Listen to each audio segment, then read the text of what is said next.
Hello and welcome to another edition of Narcissism Nation. My name is Enrique, founder of Elevate.epo and of PrecisionCycle. Thank you for joining me. I was off last week to take care of some personal legal matters. One of the things that has always been a constant question where I got the idea for PrecisionCycle, Elevate.epo, is rooted in a lot of my experience. I began, like a lot of therapists begin their career, going to the Chicago School of Professional Psychology, a vocational school to become trained as a licensed clinical. I was fortunate enough to gain a practicum at a local community mental health private practice where I was able to come in and continue learning and accumulate hours as I worked towards licensure.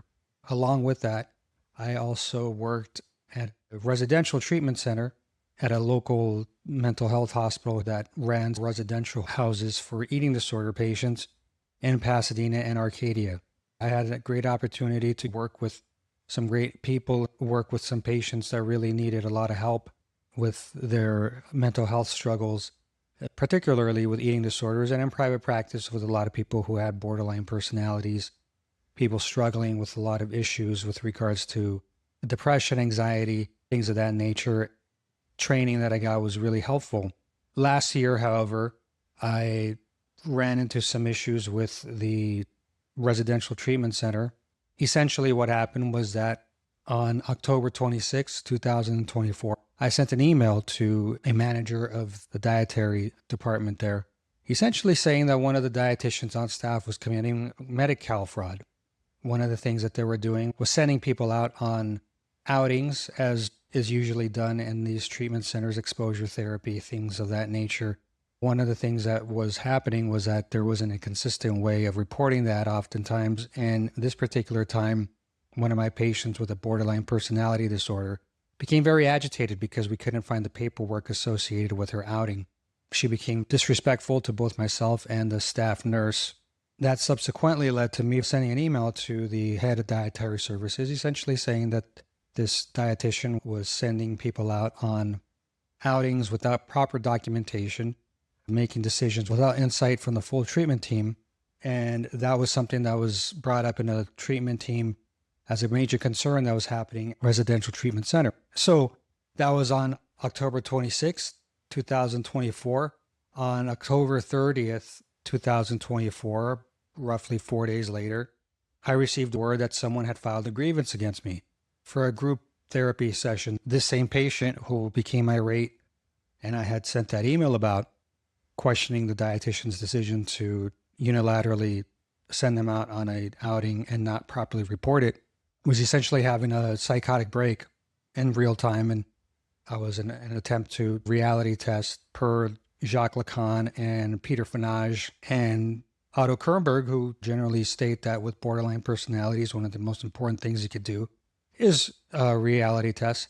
One of the other patients seemed to have an issue with that, so they brought it up. And when it was read out to me, the actual report, it really didn't seem like that big of an issue because they weren't even my patient. Some of the things they had stated were not actually things I had said, rather they were things that other patients in the group therapy had said. That was read off to me by the director of operations. A few days later, I received word that I was being suspended. But one of the things I found out was that there was no actual investigation done. Rather, there was just a lot of interviewing of patients, things I purportedly had said during other group therapy sessions. And a lot of the things were attributed to other patients who had actually said them. I was trying to redirect it and focus conversations back, but somehow the things that I was being relayed by the executive director at the organization I worked with weren't really attributed to me, and things that had just come up in normal group therapy sessions. Nonetheless, the dietitian that I had implicated in my email that may be potentially committing Medi-Cal fraud because they were not documenting proper outings helped this particular patient who filed the grievance, wrote a lot of the language that was in it. And that was pretty evident because a lot of the language was very clinical in nature. And so it was obvious that somebody who had very limited English skills, because this was a non-native speaking patient, had been coached and that they had been helped craft this grievance.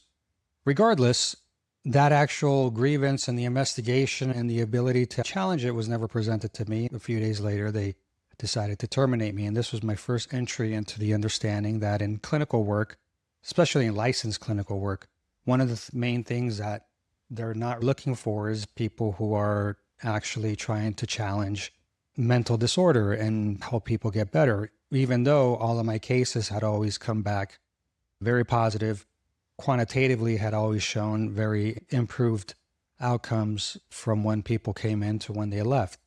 This is still evident in the fact that some of my patients from that experience still seek me out privately to work with them and consult with them in private practice.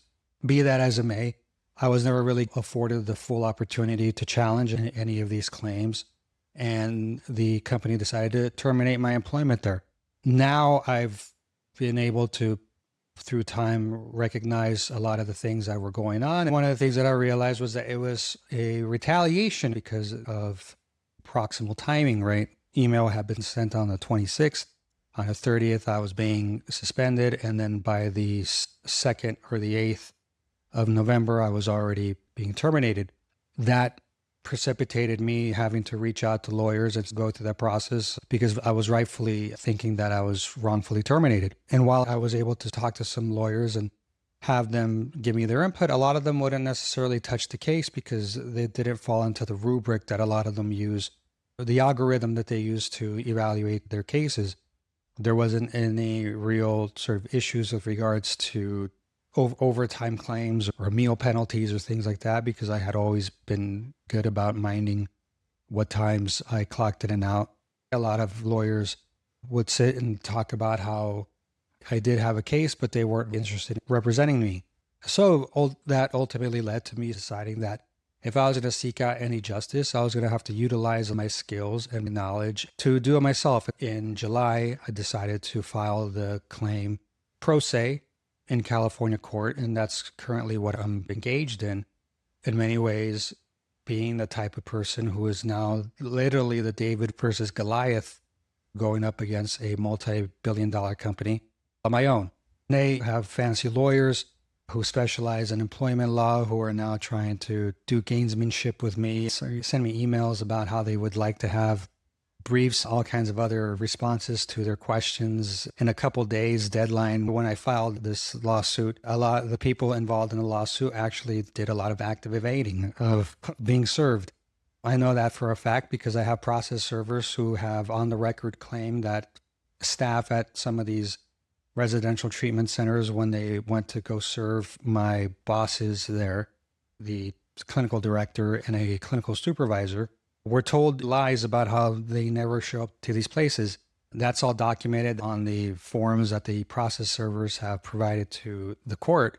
But it was interesting because one of the things that I found was that a mental health worker was actively engaging with the service provider and telling them things that couldn't make sense. Things like these are virtual bosses that don't come into the office ever, which would then implicate this company in ongoing Medi-Cal fraud and Medicare fraud, because if you have state licensed facilities that aren't being managed by licensed staff, that seems to be an issue. Regardless, this particular mental health worker had said that my bosses who I was naming in my lawsuit didn't work at these places and never came in. They were, quote, virtual bosses. That was the first instance of trying to really understanding that there was a bigger issue going on at this company. When I served them at their homes and residences, there was also an inability to get them served there because several had actively evaded the service process. And the executive director, who isn't even on site here in California, lives out in New York, listed, and I believe still lists an address in Brooklyn, New York, which a process server tried to serve her at. And several of the neighbors at this purported place of business indicated that they had never heard of them, had never seen the defendant at this location, and there was never a it was impossible for this person, a licensed LMFT and a certified eating disorder specialist with a PhD, they had never heard of this person and had never really seen where they were at. That's really interesting because on their website, front and center, right at the top, and I'll take a screenshot of it right now just to preserve it. As I'm walking through this, does very clearly state that they do have openings available for therapy for adults in New York and California at this address, which from a process server's perspective under penalty of perjury, they are not able to be ever serviced there and is not likely a working address for this person. So this person is already committing fraud on some scale because they're presenting themselves as someone who can be accessed at a physical location and they can't. Regardless, these are the types of documents that I have on file and that have been filed. These are the types of people that I'm up against. The thing that I've been utilizing to obtain justice, leveraging the tools available and the advanced knowledge that these tools deliver. That process has taught me something because one of the things that I'm continually still stuck with, that ultimately the issue that got me terminated from this job, is me trying to help people get better with their disorder. And it's interesting because the people who have decided to come and seek me out afterwards in my own private practice and are now receiving PrecisionCycle, they have been through various forms and iterations of residential, inpatient, private practice, mental health services for their eating disorder. They have all gotten a lot of tools out of PrecisionCycle outside of the therapy realm, outside of the licensed clinician realm, and more focused on the consultative aspects that PrecisionCycle does provide. And they have gained a lot of insights that have helped them beat some of their addictions, some of their substance use disorders that they had, some of their eating disorders that they now recognize have nothing to do with their body image or perceived weight, a major component of anxiety management. As we've been able to coach them outside of therapy, not diagnosing them and treating them like traditional therapists, because I'm not a licensed therapist and I've decided to leave that model behind, but really working with them through a self-actualization model, which gives them a lot of tools internally to be able to question their own reality and decide they're better aligned in other formats. That has given them a lot of insight and ability to change their behaviors. It's not a CBT or a DBT, again, because I'm not a therapist, but it's boundary formation. It's being able to recognize the things that are affecting us in our environment and then creating ways to control the anxiety around that. That's not therapy. That's just self-coaching. That's the ability to recognize patterns within ourselves and apply the very non-clinically advised self-corrections, which live outside of therapy. That's really the PrecisionCycle difference is that we're not therapists. We're not people who are going to sit here and claim that we're licensed in any way. We're not. We're people who understand human psychology.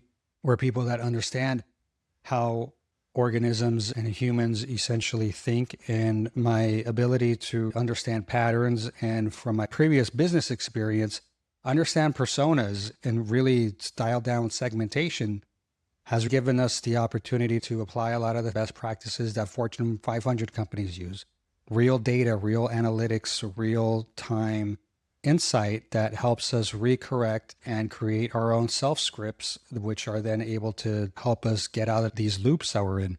I approach mental health like a software engineer approaches building an app or trying to figure out some type of issue with a network. Apply the Six Sigma models that I had learned in my corporate years. I attach analytics to it. I measure it utilizing some proprietary measurements that I've been able to create with the tools that I have available and the knowledge and the intellect that I've been able to acquire throughout my years of both business practice and the clinical work that I did, and really be able to apply a model that lives outside of therapy as a data provider, which is able to highlight specific dimensions of places where there's deficiencies in certain areas of personality, and then speak to those. How do we create new ways of recalibrating ourselves so that we're no longer bleeding out all over the place, but rather engaging and understanding these very specific personality traits that we need to do personal work on. It's no different than someone going to a personal trainer, somebody who is going to look at the way you exercise, recognize the form, make minor corrections, and then give you the tools to be able to do it yourself. I'm not in therapy. It's not anything that lives in the licensure world. It's more of an observation and then a self-application of the insights that we apply. That then leads to the coaching element that Precision Cycle is able to deliver, where we utilize our own best practices outside of therapy to create frameworks in which we're able to recalibrate the way we think and apply those recalibrations to some of our behavioral modifications. There's no therapy here. There's no exposure therapy. There's no CBT. There's no DBT. Rather, a real-time reflection of what is currently occurring and what lives inside of the client. And then utilizing some of the best practices of self-correction and self-recalibration, we're able to apply a lot of those components in real time and measure how deep that learning has become. That's what Precision Cycle is. It's mirroring back your own personality and getting you to understand that there are ways in which you can rephrase things and recommit to certain changes in your life that are applicable and non-therapeutic. They're more based on mindset and your ability to adopt these different mindsets and really start calibrating yourself in a way that speaks to how engaged you want to be with your own self. And so all that to say that I've got that going on. And then one of the other elements that I've run into is private practice, right? In private practice, I had been going through that and decided to leave that in mid-March, mainly because my clinical director was essentially harassing me. My clinical supervisor had created a dynamic where she decided she no longer wanted to provide supervision for me. One of the things she utilized was creating these moments of false adherence. What that means is that she would say we had for a long time held our supervision on the phone, and that was something that they insisted was really useful for them because they preferred the phone call supervision model rather than Zoom. And they decided out of the blue that they wanted me to come in and do supervision in person, which I wasn't opposed to and I had been looking forward to. However, my supervisor was only available for certain times, which coincidentally fell. I held my clients and had to provide them with clinical service. So for instance, we usually had our supervisions at 1 o'clock on Monday afternoons, which then was followed by a full afternoon of 2 through 7 p.m. of seeing clients. And so this model had worked for us for a very long time. My supervisor wanted to change that, having me come in at 1 p.m. rather than on the phone, which again, I wasn't opposed to. However, I had that 2 o'clock through 7 o'clock time frame to meet my clients. A lot of them had set up those times on Mondays because they were the times when they had off work, could come in during the week and really be seen by me.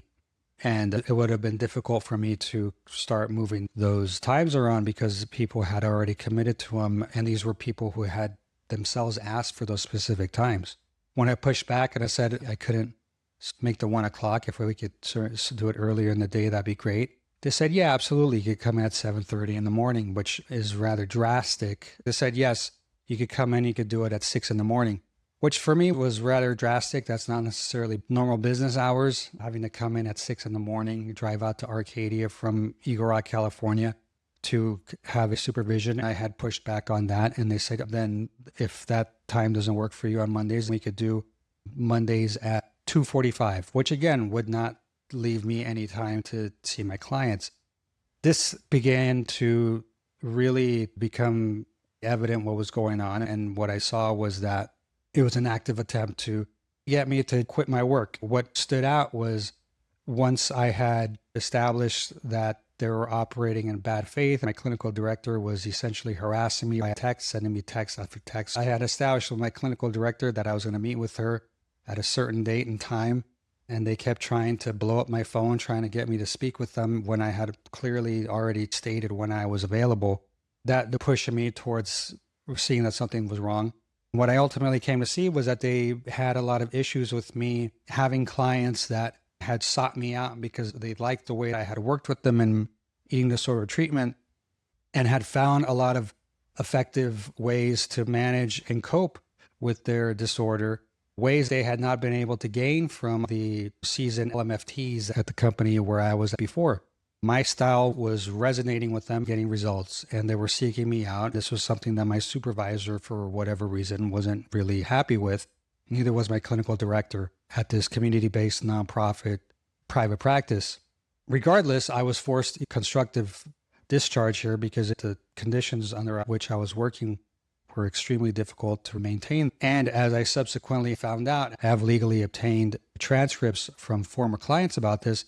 My clinical director was actually calling my clients, which in and of itself may be a HIPAA violation, was calling clients and saying things like I wasn't ever a therapist there at this organization, when every email that they would send out always had my face on it as one of the therapists there.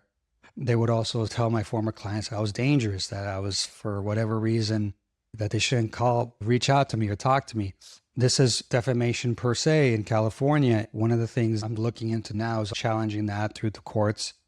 If there is a good lawyer out there, please DM me and we'll talk, because I think there's a very good case here. But again, this is the ways in which the industry had responded to me. And all that's to say that my effectiveness, I think, was the thing that the industry decided was no longer valid and was no longer needed.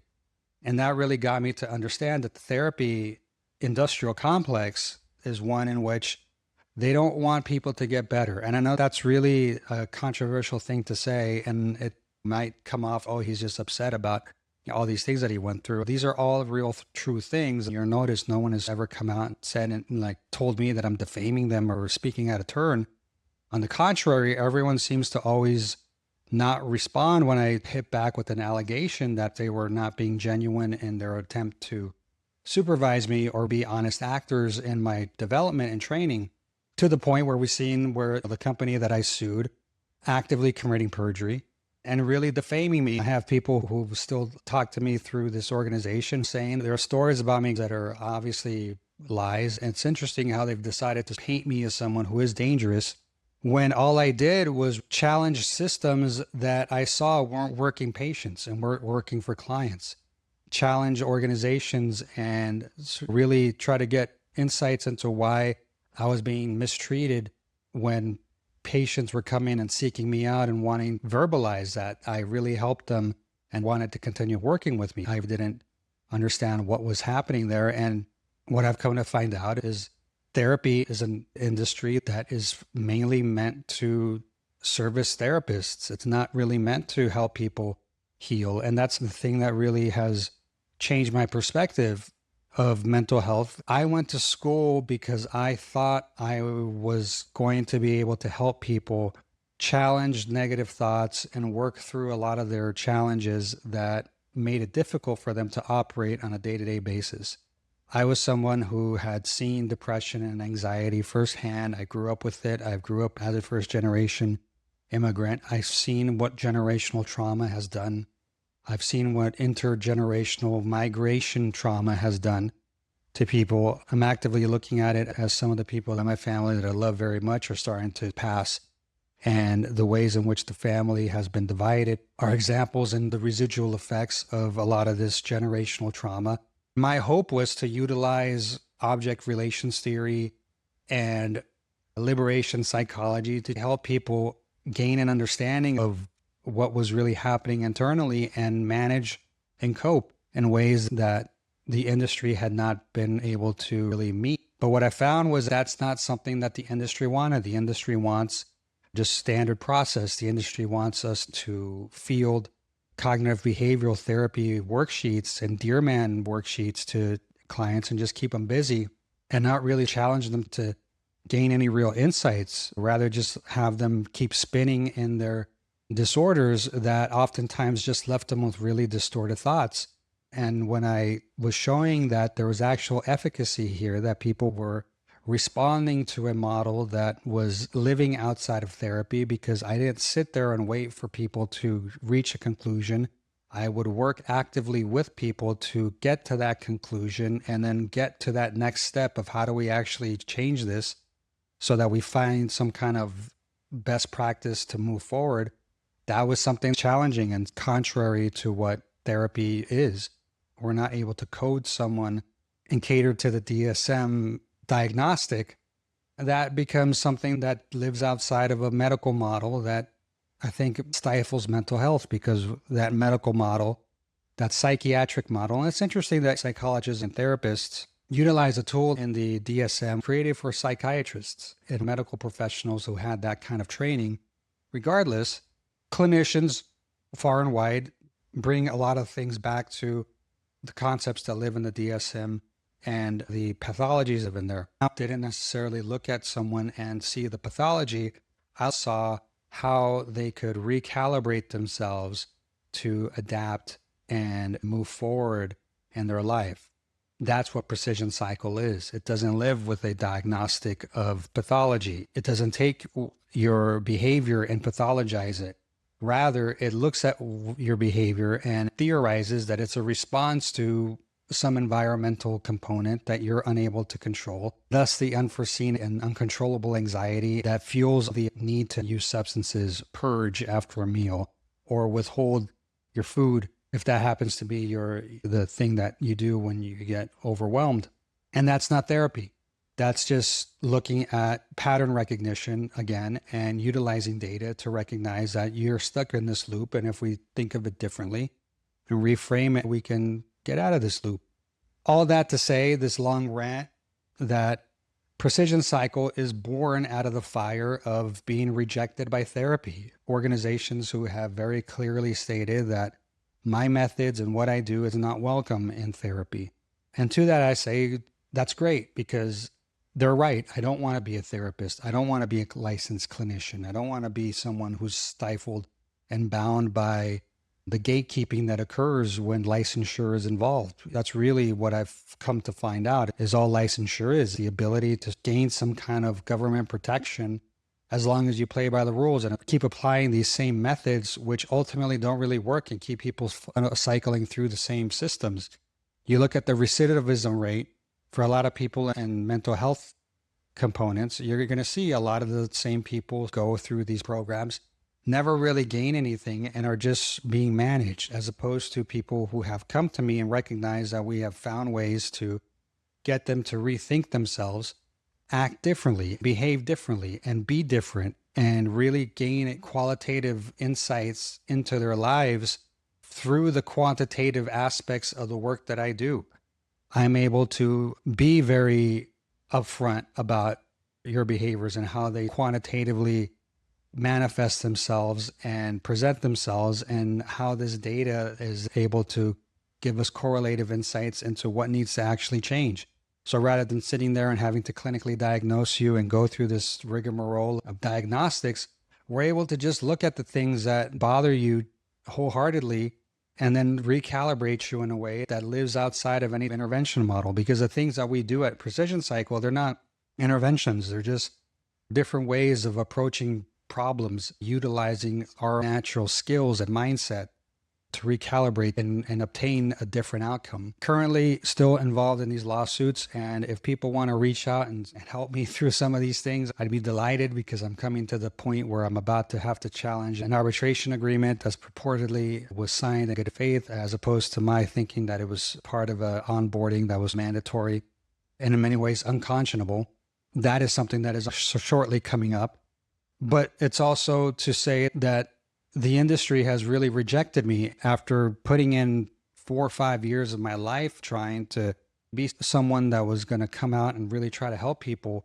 It's now something that I'm unable to do from a licensure path perspective. All these avenues have been cut off by people feeling as if my work is somehow not appropriate for gaining people's insight and helping them find new paths forward. I think what I'm saying is come to Precision Cycle, because if you want something that lives outside of therapy and you want someone that's not going to pathologize what you do, you want to work with someone that's not here looking to make licensure hours and to stay within certain rubrics and frameworks ultimately don't lead to any real change, then I'm here for you. I'm here to help you change that mindset, change the way that you approach life in a way that will recalibrate you towards the things that you find are important in your life and the things that you feel are really your strong suits. Because we're going to be honest, there's a lot of people here in the world who don't want to go to therapy because they recognize that therapy is oftentimes a waste of time. You're going to sit there, talk to somebody, a licensed professional, yes, that is going to just listen to you, but not really provide any real insights. And that's really, for me, people would come to me and say, hey, Enrique, I need you to help me, give me the answers. I need someone to just give me the answers. As a licensed professional or someone working on that track, those answers are not yours to give.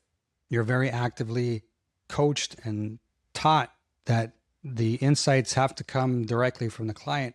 That's going to be difficult for a lot of clients when they've never had the language for it. Being able to give people the language is important because that's what some of the concepts of liberation, the psychology and pedagogy of the oppressed, where we say that we have to give people the language in order for them to understand their oppressions. And that's really what I do here at PrecisionCycle. I give you the language so you understand how life is oppressing you. That word oppression is a big sort of word that exists in many contexts. But if we think about it, life here in the United States is oppressive. Money is something that everyone thinks about. Dating in the world today is really difficult because we have apps and people who are unable to find quality matches and have real qualitative relationships. That's oppressive. Loneliness is oppressive. Not having a career goal and being stuck in your process at work, being unable to tap into your strengths and utilize that to launch your new business or take it to the next step, not be able to really calibrate yourself and find the inner voice that wants to escape, fuel a lot of your art. These are the things that a lot of people don't go to because they recognize that mental health industry itself and therapy specifically doesn't really help people for that.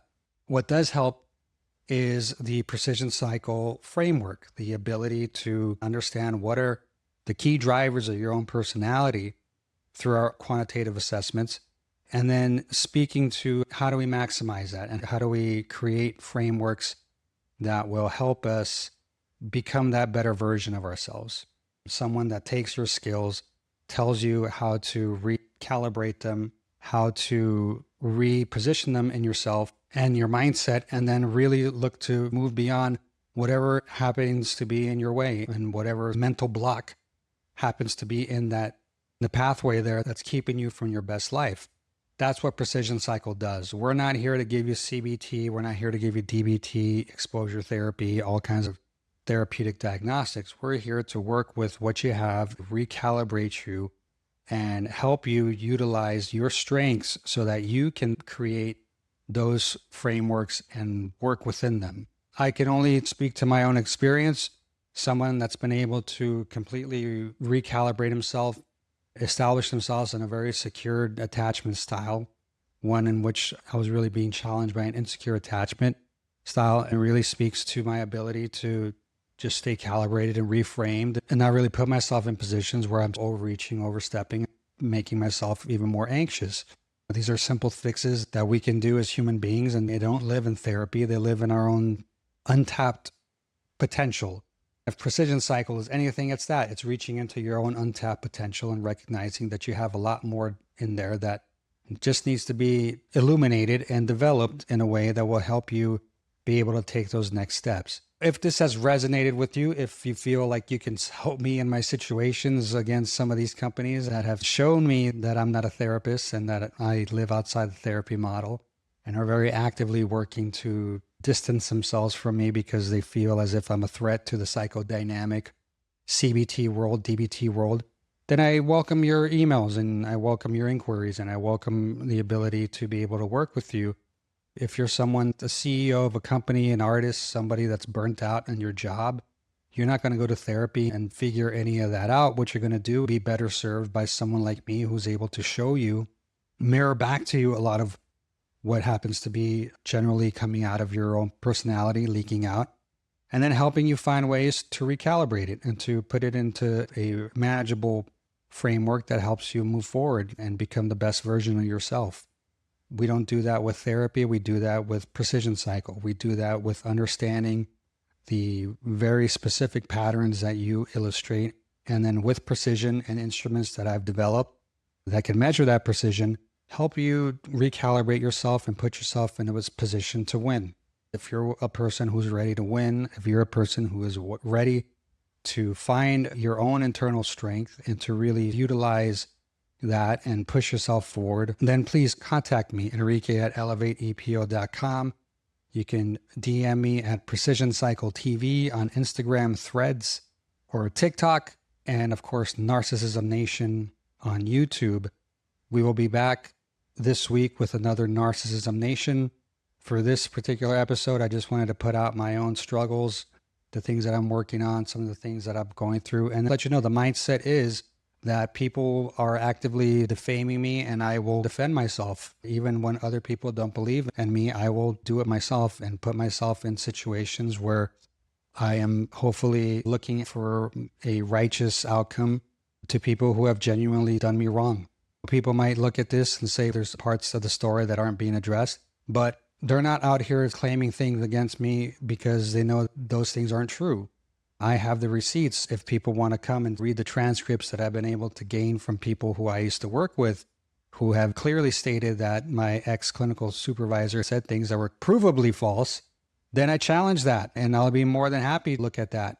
If that has resonated with anybody, if people have found that my experience is similar to theirs, I'd love to hear from clinicians who were run out of the industry, people who are disillusioned, people who have no longer the ability to be on the licensure track because of their supervisors who have decided that they don't want to sign off on their hours, other people who want to manufacture evidence against them, investigations, and then use that to claim some kind of a reason for termination, when in reality there is very clear evidence and exhibits I can present which claim that part of the reason I was let go is because I'm a whistleblower for active Medi-Cal fraud, to the point where there's actually a California Department of Public Health has opened investigations against these people, and I'm actively helping them, giving them statements that this is how serious some of these things have gone.